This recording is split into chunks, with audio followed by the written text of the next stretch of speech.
इसको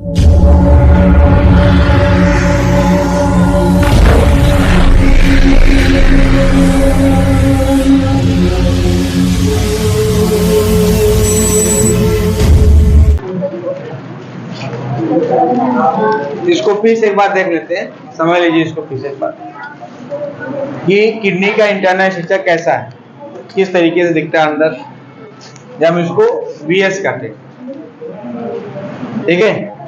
देखो ध्यान से, जब हम इंटरनल स्ट्रक्चर की बात कर रहे हैं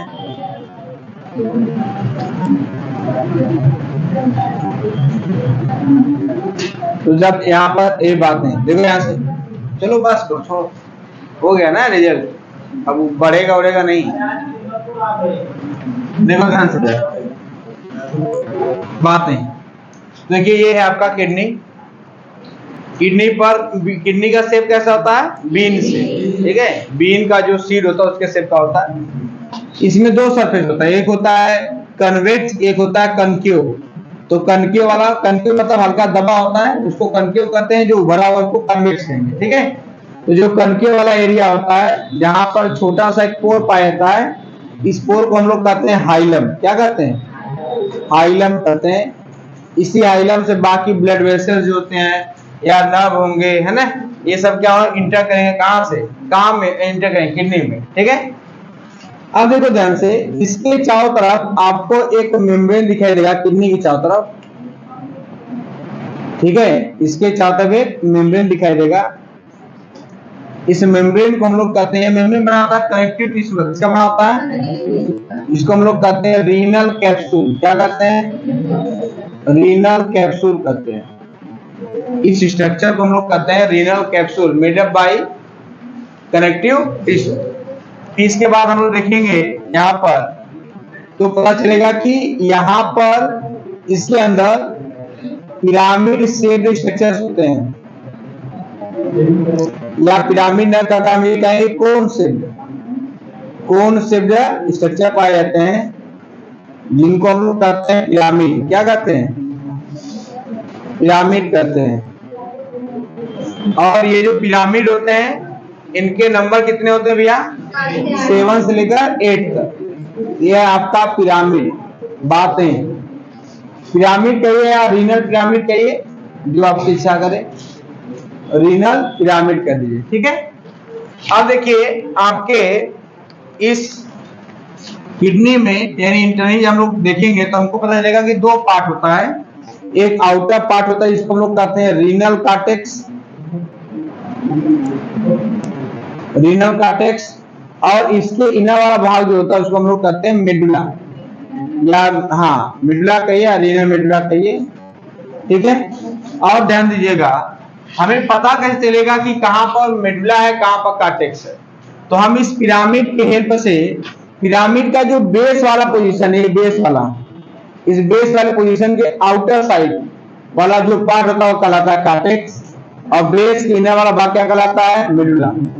एक बात और ध्यान दीजिए, यह जो आपका पिरामिड है, दो पिरामिड के बीच में जो स्पेस होता है, तो स्पेस बिटवीन टू पिरामिड्स, ये वाला दो पिरामिड के बीच का स्पेस कहलाता है रीनल कॉलम ऑफ बर्टीनी। तो रीनल कॉलम ऑफ बर्टीनी, ठीक है। आपसे दोनों पूछ सकता है रीनल कॉलम ऑफ बर्टीनी क्या होता है, ठीक है। इसके बाद देखिए पिरामिड सबसे पूछ सकता है 2 नंबर, ठीक है।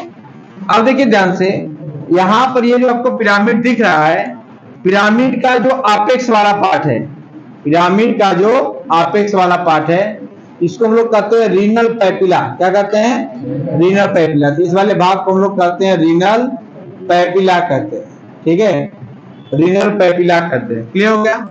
अब ध्यान दो, यह जो रीनल पैपिला है, रीनल पैपिला ओपन होता है एक कह सकते हैं कि पाइप नुमा स्ट्रक्चर में, ठीक है, एक पाइप नुमा स्ट्रक्चर में ओपन होता है,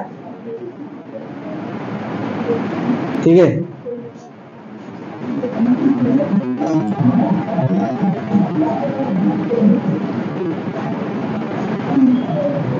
इस तरीके से यह पाइप नुमा स्ट्रक्चर में क्या होता है, ओपन होता है, ठीक है।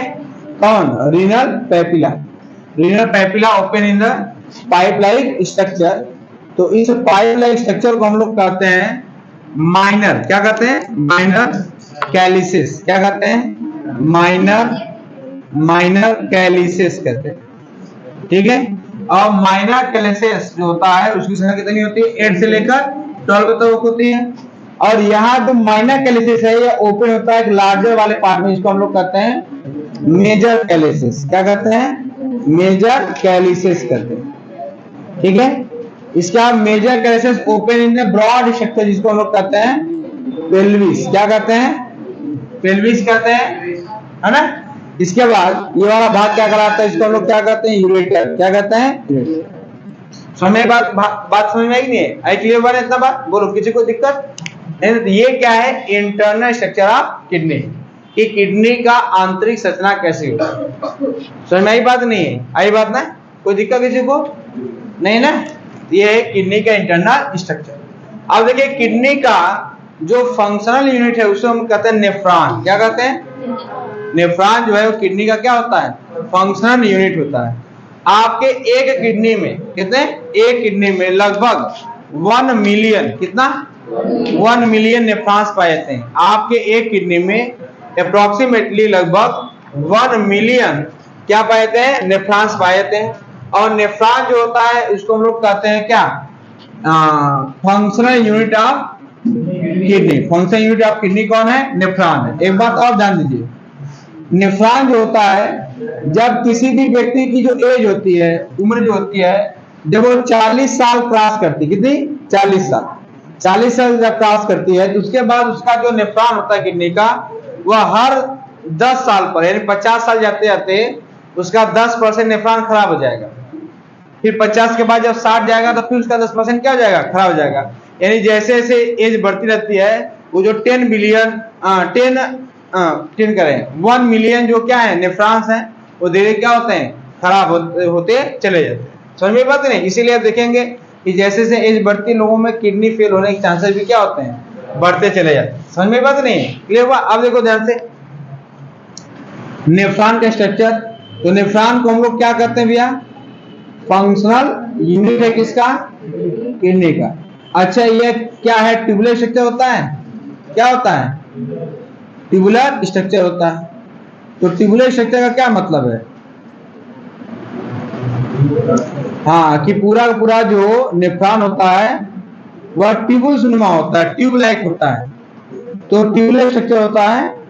और यह जो ट्यूबुलर स्ट्रक्चर होता है वह मेनली कितने पार्ट से मिलकर बना होता है भैया, जो ट्यूबुलर जो कह सकते हैं स्ट्रक्चर होता है वह मेनली कितने पार्ट से बना होता है, मेनली 4 पार्ट से बना होता है। कितने पार्ट से, 4 पार्ट से क्या होता है, बना होता है, ठीक है।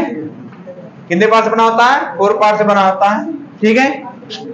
यहां पर देखिए ये वाला जो स्ट्रक्चर होता है, यहां पर जो नली आती है और थोड़ी सी मोटी होती है, ठीक है। और आ करके यहां पर ऐसा कुछ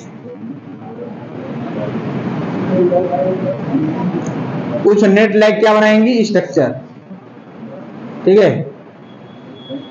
नेट लाइक क्या बनाएंगे, स्ट्रक्चर। तो यहां देखिए जो आने वाली नलिका होती है, जो ट्यूबुलस आती है, यानी जो ब्लड कैपिलरी आती है, ब्लड वेसल्स, उसको हम लोग क्या कहते हैं, अफरेंट। क्या कहते हैं, अफरेंट। और जो लेकर जाती है उसको हम लोग क्या कहते हैं, इफेरेंट कहते हैं। क्या कहते हैं, इफेरेंट कहते हैं।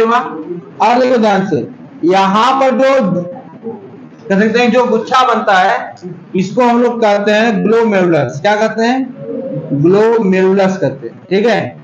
और यह जो आपको कप लाइक स्ट्रक्चर दिखाई दे रहा है इसको हम लोग कहते हैं बाउमैन कैप्सूल। क्या कहते हैं, बाउमैन कैप्सूल कहते हैं, ठीक है। और ध्यान दोनों को मिला करके, ग्लोमेरुलस और बाउमैन कैप्सूल दोनों को मिलाकर हम लोग कहते हैं मैलपिगियन कैप्सूल्स। क्या कहते हैं, मैलपिगियन कैप्सूल्स, ठीक है। मैलपिगियन कैप्सूल्स का क्लियर हुआ। इसके नीचे वाला भाग क्या कहलाएगा, नेक के नीचे वाला भाग क्या कहलाएगा, पीसीटी, प्रॉक्सिमल कन्वर्टेड ट्यूबुल्स।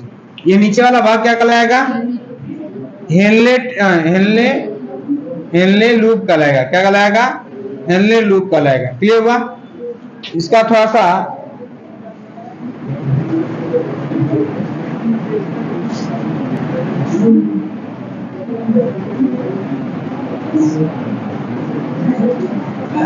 ठीक है, आप ध्यान दो, यह जो लूप नीचे आ रही है, जो पाइप नीचे आ रही है, इसको हम लोग कहते हैं एसेंडिंग। क्या कहते हैं?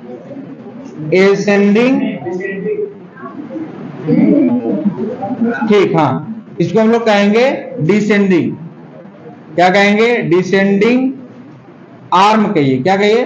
डिसेंडिंग आर्म कहिए या डिसेंडिंग ट्यूबुस कर दीजिए। और जो ऊपर तरफ जाता है उसको हम लोग क्या कहते हैं? एसेंडिंग। क्या कहते हैं?